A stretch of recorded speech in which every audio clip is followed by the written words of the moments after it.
Baik, terima kasih. Assalamualaikum warahmatullahi wabarakatuh. Yang terhormat Bapak Jumari dan Bapak Sri selaku dosen pengampu mata kuliah biologi untuk program studi fisika Universitas Diponegoro. Pada kesempatan kali ini sebelumnya perkenalkan nama saya Hafid Nur Hasanuddin dengan NIM 24040123140140127. Pada kesempatan kali ini saya akan menyampaikan tugas mandiri yang berjudul Keterkaitan Ilmu Biologi dan Fisika. Baik, untuk memulai apa yang ingin saya sampaikan, sebelumnya saya ingin menjelaskan sedikit apa sih biologi itu, kemudian apa sih fisika itu.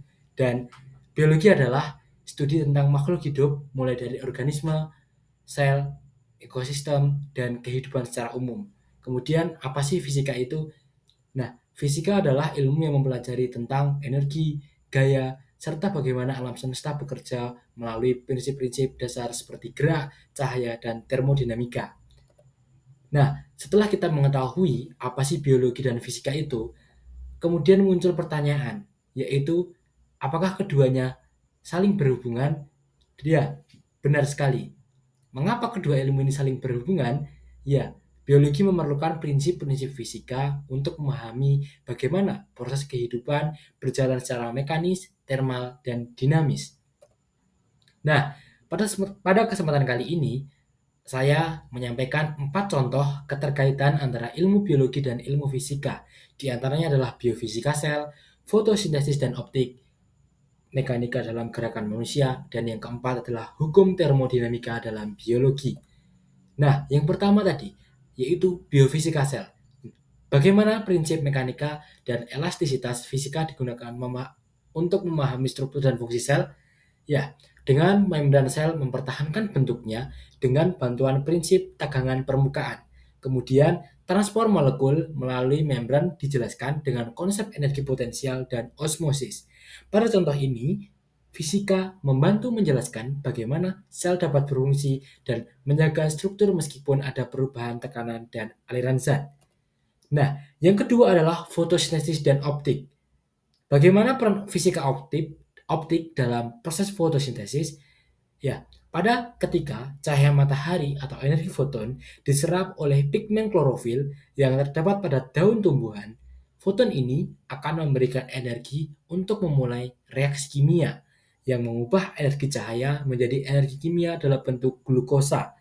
Nah, prinsip spektrum cahaya pada fotosintesis lebih efektif untuk cahaya merah dan biru dibandingkan cahaya hijau.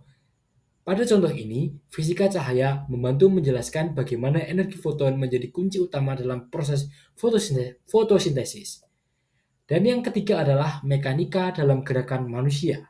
Bagaimana mekanika fisika membantu memahami gerakan tubuh manusia? Ya, hukum Newton menerangkan gerakan tubuh terjadi karena gaya otot dan reaksi dari tanah. Kemudian muncul torsi dan momentum, yaitu pada sendi dan otot bekerja seperti tuas untuk menghasilkan gerakan yang efisien. Contohnya adalah saat kita berjalan, kaki akan menekan ke tanah dan tanah mendorong tubuh untuk maju. Pada contoh ini, fisika menjelaskan cara tubuh bergerak melalui kerja otot, tulang, dan sendi. Dan yang keempat dan terakhir adalah hukum termodinamika dalam biologi. Bagaimana mekanika fluida, khususnya hukum Bernoulli, berperan dalam memahami aliran darah di tubuh, yaitu pada jantung sebagai pompa yang mendorong darah ke seluruh tubuh mengikuti prinsip tekanan fluida. Tekanan darah lebih tinggi pada arteri karena alirannya lebih cepat, sedangkan pada vena tekanannya lebih rendah karena alirannya melambat. Kemudian, mekanika fluida menjelaskan bagaimana darah bergerak melalui pembuluh dan apa yang terjadi saat ada hambatan aliran. Pada contoh ini, fisika membantu memahami bagaimana darah mengalir dan tekanan bekerja di sistem peredaran tubuh. Nah, setelah kita mengetahui contoh keterkaitan antara ilmu biologi dan ilmu fisika, saya juga ingin menjelaskan beberapa penerapan ilmu yang digunakan pada alat. Contohnya adalah MRI, CT scan, dan ultrasound, di mana MRI adalah prinsip elektromagnetik dalam pencitraan tubuh.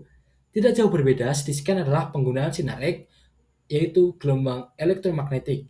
Kemudian ultrasound adalah pemanfaatan gelombang suara atau fisika akustik untuk melihat organ tubuh. Nah, dari apa yang saya sampaikan, dari analisis yang saya sampaikan, terdapati 3 kesimpulan yang mana adalah satu, ilmu fisika membantu menjelaskan berbagai fenomena biologis secara mendalam. Kemudian yang kedua, keterhubungan ini menciptakan bidang multidisiplin seperti biofisika. Dan yang ketiga, pemahaman prinsip fisika memberikan kontribusi besar pada pemecahan masalah kesehatan, ekosistem, dan proses kehidupan. Demikian yang bisa saya sampaikan dengan materi keterkaitan ilmu biologi dan ilmu fisika. Terima kasih, mohon maaf apabila terdapat salah kata, dan yang terakhir saya berpesan, ilmu pengetahuan menjadi sempurna ketika berbagai bidang ilmu yang saling terhubung dan memberikan pemahaman yang lebih utuh terhadap alam semesta. Demikian, terima kasih. Wassalamualaikum warahmatullahi wabarakatuh.